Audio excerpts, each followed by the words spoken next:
Welcome to One Brothas Mind, and I am KD Smooth. Today we will question and challenge popular information and views from a B1 perspective, while we expose the real facts you need. We do this to strengthen your logical, critical, and discerning thinking skills. Because in today's world, hard choices are mandatory and they come with consequences. So you need all the information. And at One Brothas Mind, we do this from a B1 Yeshua the Christ followers perspective. Now, if you're not ready, you better get ready with Katie Smooth at One Brothas Mind. Welcome, ladies and gentlemen, to One Brothas Mind, and I am Katie Smooth, coming back at you with a new report, actually an update report on this Ukrainian-Russian war going on, y'all. There's some new developments, things that are being reported, in case you've missed them, that I want to provide for you guys.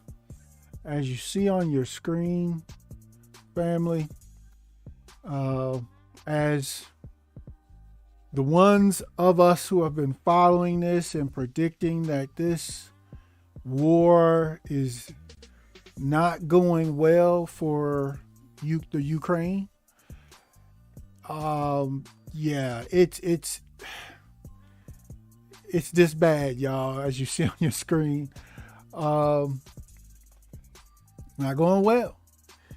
No matter what the U.S. mainstream media, what propaganda they keep pushing and putting out and writing, they're lying to y'all. Okay?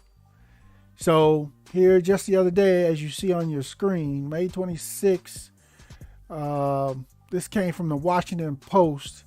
They have some reporters over there kind of in the backgrounds, and this is what they came out with. Ukrainian volunteer fighters in the East feel abandoned. What they didn't put on there was, and are quitting. Okay? That's what they didn't put on there. All right. Yeah. It's pretty nasty, y'all.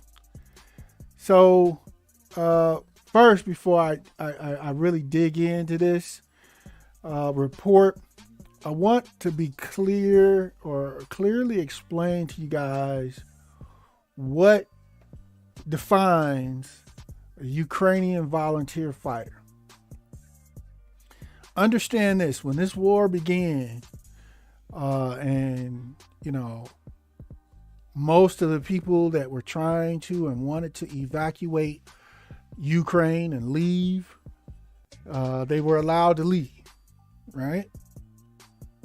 Except for the Ukrainian men between certain age range. Okay? The Ukrainian men, fathers, husbands, sons between a certain age range were not allowed or were prevented from evacuating from the Ukraine, and therefore forced by the Ukrainian military to become volunteer fighters in the Ukraine military. Right? You can't go. At gunpoint, they had all the checkpoints out where people were leaving. They had the Ukraine military with guns going, okay, you can go, but you got to stay. You got to volunteer for the military and help us fight. Whether they agreed with the war or not. Agreement was not an option. That didn't matter. So there's, you can debate the percentages, but there's a percentage of those men that were not allowed to leave that actually went ahead and joined and volunteered to join with the Ukrainian military.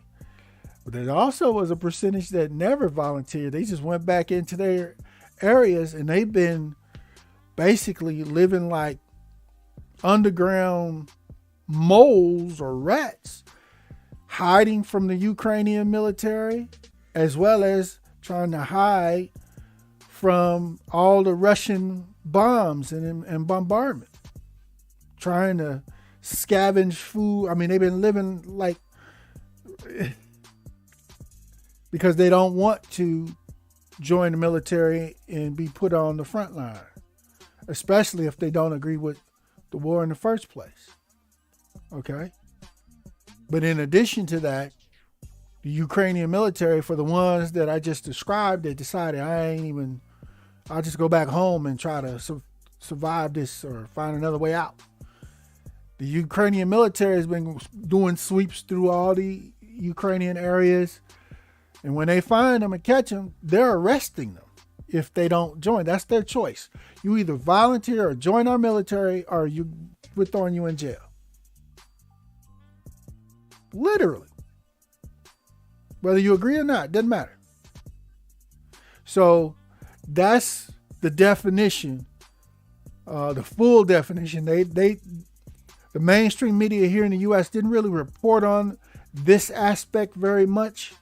There's a couple little small reports about it, but they didn't really focus on it because they don't want y'all to know. They don't want to really explain to y'all what's really going on. Okay? So this report, as you see on your screen, that just came out of the Washington Post. The Washington Post has a couple reporters embedded over there with the Ukraine military, and in those areas, the areas of Ukraine that are still, at least as of this report, under Ukrainian military control, so to speak. As you see on the screen, a bunch of their soldiers, a group, and this is not the only group. According to reports, this is the smallest group. There's other groups that have done this exact same thing.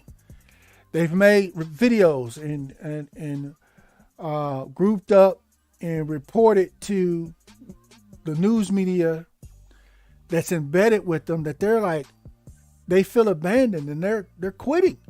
They're like, we're not fighting.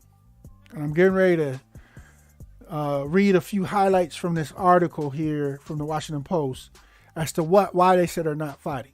Y'all gonna trip on this, family. Okay. So you understand, some of them a good percentage of them, let's say that, are volunteers. Some of the volunteers are willing volunteers.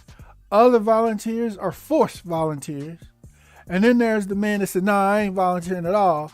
They're living around in the sewer systems and stuff, hiding, trying to survive the bombs and avoid the Ukrainian military, because if they find them, they'll arrest them, throw them in jail. Okay? Life in the Ukraine. All right. Now, this group reported to, I'm going to mess up the name. I ain't even going to try to say the name. Y'all see the dude's name on this. It's Sundarasan Raghavan. Hey, you try it. Anyway. In this report, these Ukrainian volunteer fighters said they were stuck in their trenches and they lived off of 1 potato per day as their food rations. Okay? As Russian forces pounded them with artillery and grand rockets on a key eastern front line. They're outnumbered, untrained, and clutching only to light weapons. The men prayed for the barrage to end and for their own tanks to stop targeting the Russians, in hopes that if they stop, the Russians will stop bombing them or where they was at.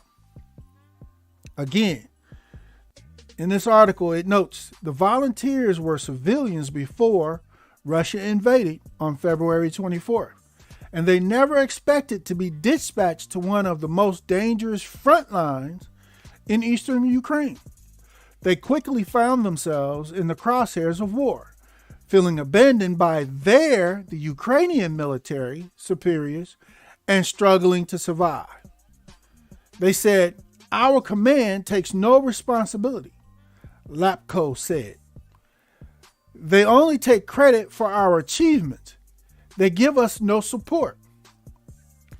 When they could take it no longer, Lapko said in this group, he and his top lieutenant, I'm going to mess this guy's name up too, so Vitaly Kurus, K-H-R-U-S, Kurus, retreated with members of their company this week to a hotel away from the front.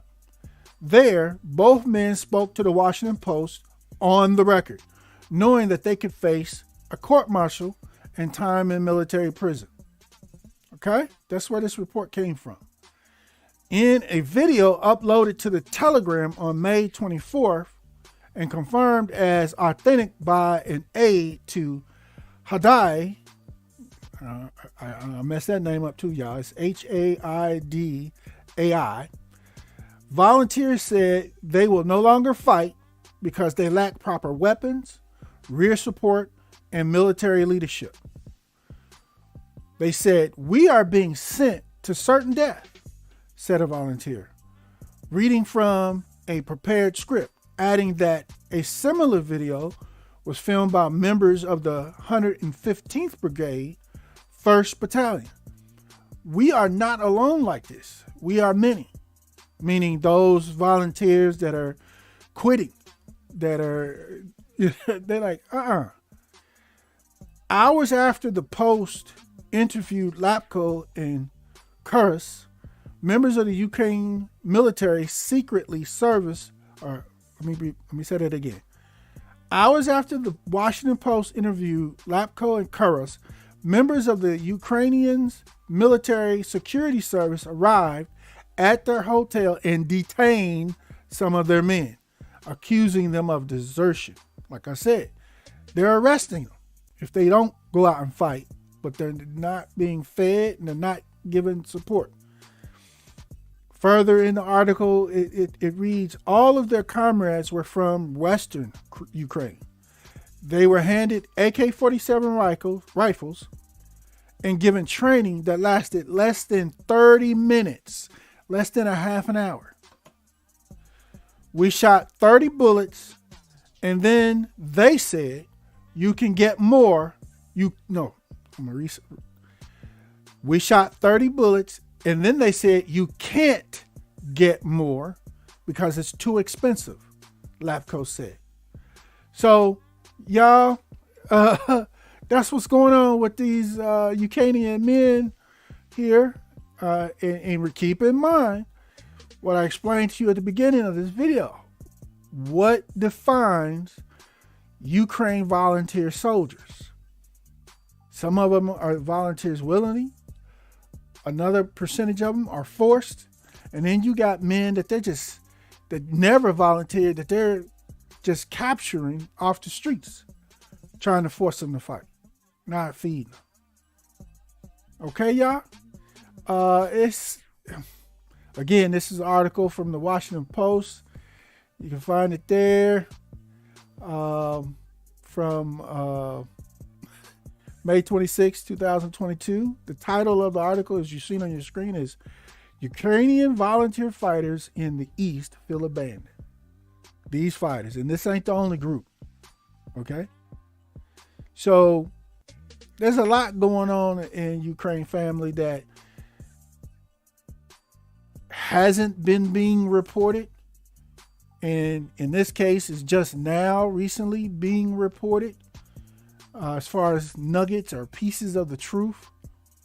But let's go on to the next report here. Wow. Let's move forward. Let's see here.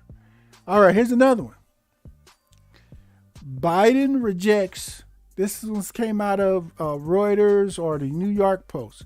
Biden rejects Ukraine long-range rocket request or missile request as Russia advances. May 30th, y'all. Basically, the Ukraine military is asking for a long-range missile support, long-range missile weapons. That's what I'm trying to say. And Biden's like, no. Right? Because if they give the Ukrainians long-range missile weapons to use, then the Ukrainians actually will be able to fire those long-range missiles into or inside of Russia. That ain't what they want, family. They don't want no bombs dropping inside of Russia anywhere. But on the other hand, I can see why, or you should be able to see why the Ukrainian military is like, hey, give us some missile stuff here, y'all. They bombing us with missiles. We give us some so we can shoot them back at them and whatnot. But Biden's like, no, because all it takes is one missile to drop inside of Russia. Oh, my God. Russia will, Russia, Putin done already won, Biden. And the rest of NATO, y'all better start. Y'all play stupid games. You're going to get stupid prizes. Keep on. So, the Ukrainian military is basically out there with just light weapons and AKs and whatnot, and, just regular guns. While they're being bombed just constantly with missiles from the Russian Navy, as well as Russian tanks that are rolling in closer, shooting. I mean, and all they got is guns. They can't win. Like we told you. They can't win. They can't fight. They can't survive. They're just being picked off.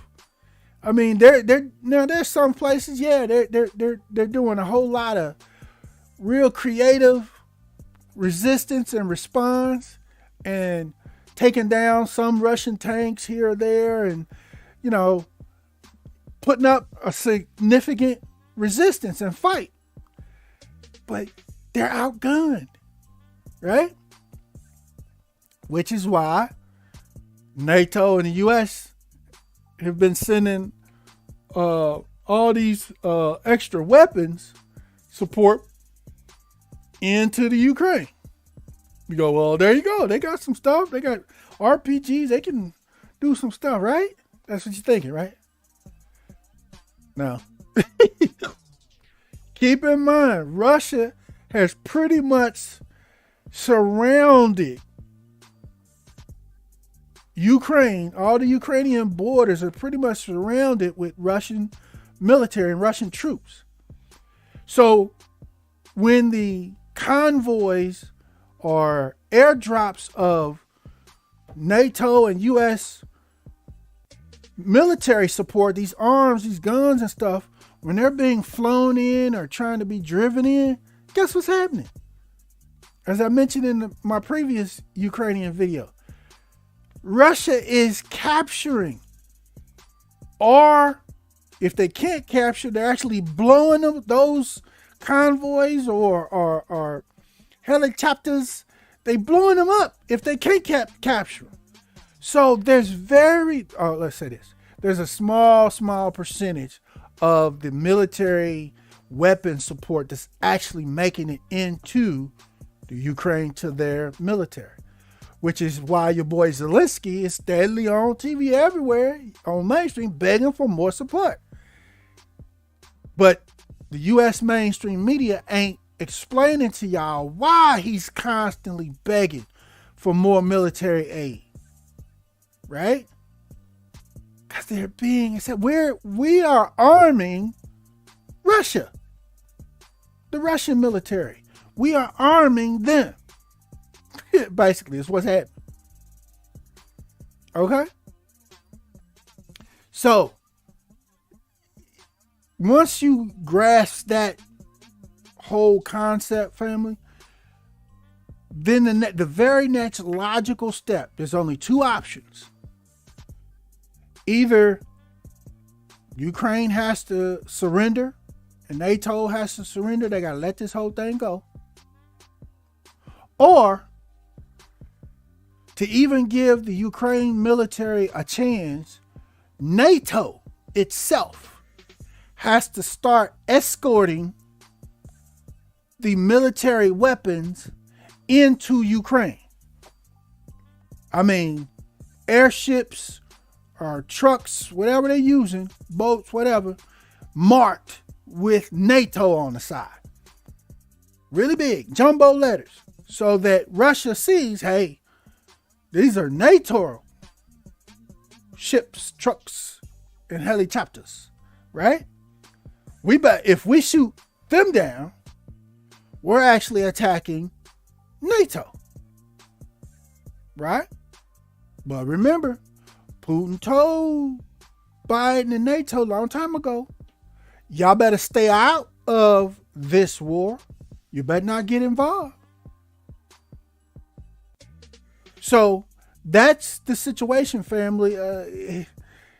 The only way the majority of the military supplies, the weapons, are going to make it into the Ukraine or actually to the Ukrainian military troops is if they're escorted. But if they're escorted, that's the U.S. and NATO potentially crossing the interference line that Putin and Russia has already set. Y'all remember what Putin said he was going to do? He's like, I'm not even going to play games with y'all. Y'all intervene in this beyond what I'm willing to allow. I'm just going to start dropping nukes. He didn't mince his words. He cut right to the chase. So that's why myself here, One Brothas Mind, and most of us in the new black media have been trying to explain to y'all this war. One, Ukraine, can't no small country fight a war against no large country like Russia. That should be obvious and logical off top. But they thought they could get away with it because NATO was going to support them and becoming a part of NATO, which is the cause of this part of the cause, let's say that, of this whole problem. Okay? But now, as I just explained to you, the military aid and support for the most part is not even making it inside of Ukraine to their military. We're arming Russia. So again, NATO and Biden, there's only two options. Either they stop telling the lies and go on and tell Ukraine to surrender and go, sorry, and let it go. And NATO and US back out and leave it alone. And Russia takes the land of Ukraine back over. That's one option. Or the second option, they're going to keep this going, which is most likely what they're going to do. They're going to keep this crap going. And they're going more and more. NATO is going to add itself more and more input and help the Ukraine military more and more up until that they reach that point to where Putin said, that's enough. They done it now. And then, according to what he said, Putin, I'm going to start dropping nukes. So, y'all, I mean, they need to let this go. They ain't supposed to be, as I described to you in my earlier reports on this, NATO, if Ukraine becomes a part of NATO or the U.S. International Army, is basically what NATO is, then there will be U.S./NATO military bases right in Russia's backyard. Russia cannot allow that to happen. That makes them vulnerable for a direct attack from the NATO bases that would be stationed inside of the Ukraine. This ain't rocket science, y'all. This is why this is one of the main reasons why this is happening. So, y'all let me know what y'all think. These brothers is like, we good. No. You giving them a one potato to eat, and you know it's raw, y'all. One potato to eat on all day, per day. Only gave them 30 minutes of training, and then boom. They thought, well, y'all gonna, be in the back, just back up. Nah, they put them on the front line. So, again, family, this thing ain't going good. Stop watching the mainstream media reports. Find you some alternative news reports because they're reporting this stuff. We've known this stuff for weeks. This is not new, but it's new to mainstream media. Because they've been towing the line, just reporting the propaganda that the U.S. government and NATO wants them to report. But they're slowly starting to tell the truth, y'all. Slowly but surely. So we're going to see, y'all. Unfortunately, your boy Biden, and NATO, I don't see them letting this go. And allowing things to settle back down and negotiations and what they call that, diplomacy to work and getting the wheat supplies and other exports and imports out of Ukraine and Russia back working well so we can help alleviate a lot of these shortages and things that's going on. I don't see them backing down. So in other words, all this stuff, the war, the shortages, it's only going to get worse, y'all. And I actually, because like I said, NATO is going to have to assist, or what's the word I want to use? Escort the weapons supplies into Ukraine. And when they start doing that, and frankly, they already are. They just are doing it in unmarked vehicles is what they're doing. But the more they do that, the more this war is going to expand, y'all.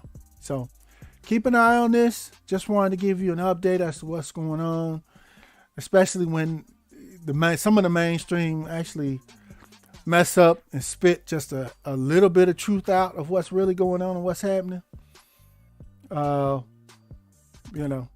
Just to keep y'all updated and informed. So remember, ladies and gentlemen, please like, share, and subscribe One Brothas Mind, because we try to give you the information and facts you need. Okay? And let me know what y'all think about this, what's going on over in the Ukraine here with the volunteers quitting. Let me know what y'all think about that in the comments. Let's chop it up in the comments about this situation. Maybe y'all got some other options of things that could happen or whatever that are plausible, but I don't see them. So there you have it, family. And this concludes this broadcast from One Brothas Mind. We thank you for joining us. And as a part of the new Black media, B1 choices are mandatory and being on code is required. But never fear, because Yeshua the Christ is with you always. Shalom.